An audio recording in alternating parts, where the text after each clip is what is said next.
ಹಳ್ಳಿ ಗ್ರಾಮದಲ್ಲಿ ಇದ್ದೀವಿ. ಇಲ್ಲಿ ಆಣೂರು ಮಾಲ್ತೇಶಣ್ಣ ಅವ್ರ ಪ್ಲಾಟಲ್ಲಿ ಇದ್ದೀವಿ. ಮಾಲ್ತೇಶಣ್ಣ ದೊಡ್ಡ ಮನೆ ಅವ್ರ ಪ್ಲಾಟಲ್ಲಿ ಇದ್ದೀವಿ. ಅವರು ನಮ್ಮ ವೆಲ್ಕಮ್ ಕಂಪ್ನಿ 936 ಹೂಕೋಸ್ ತಳಿ ಬೆಳೆದಿದ್ದಾರೆ.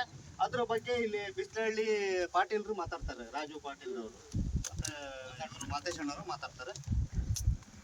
ಹೂವಿನ ಬಗ್ಗೆ ಮಾತಾಡೋದೇನಂದ್ರೆ ಗಟ್ಟಿ ಬರ್ತದ್ರಿ ಸರ್. ಅದೇ 936 ತಳಿ ವೆಲ್ಕಮ್.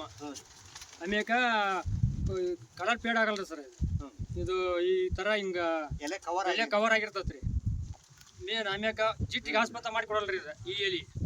ಕಲರ್ ಹೆಂಗೈತಿ? ಕಲರ್ ವೈಟ್ ಕಲರ್ ಗಟ್ಟಿ ಚೆನ್ನಾಗಿದೆ.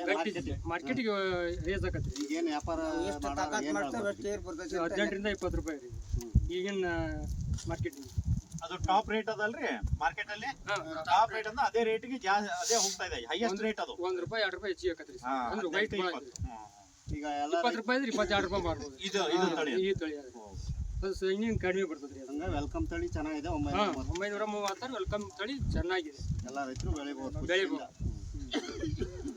ಸೊ ನೀವು ಈಗ ಎಲ್ಲಾ ರೈತರಿಗೆ ಏನ್ ಹೇಳಲಿಕ್ಕೆ ಇಚ್ಛೆ ಪಡ್ತೀರಿ? ಇದು ಚೆನ್ನಾಗಿ ಬೆಳೆದು ಲಾಭ ತಗೋಬಹುದು ಎಲ್ಲಾ ರೈತರು, ಅಕ್ಕಪಕ್ಕ ರೈತರು ಅಂತ. ಸೈಜ್ ಐತ್ರಿ ಸರ್. ಸೈಜ್ ಕಡಿಮೆ ಇರ್ತದ ಸರ್. 18 ರಿಂದ 20 ಹೋಗತ್ರಿ ಸರ್. ಇದು 11 ರಿಂದ 12 ಹೋಗತ್ರಿ. ಇದು ಹೂವಿಂದು ಸೈಜ್ ಜಾಸ್ತಿ ಬರ್ತದ ಅಂತೀರಿ ನೀವು? ಬರೋದ್ರಿ 11 ರಿಂದ 12 ಹೂರಿ ಸರ್.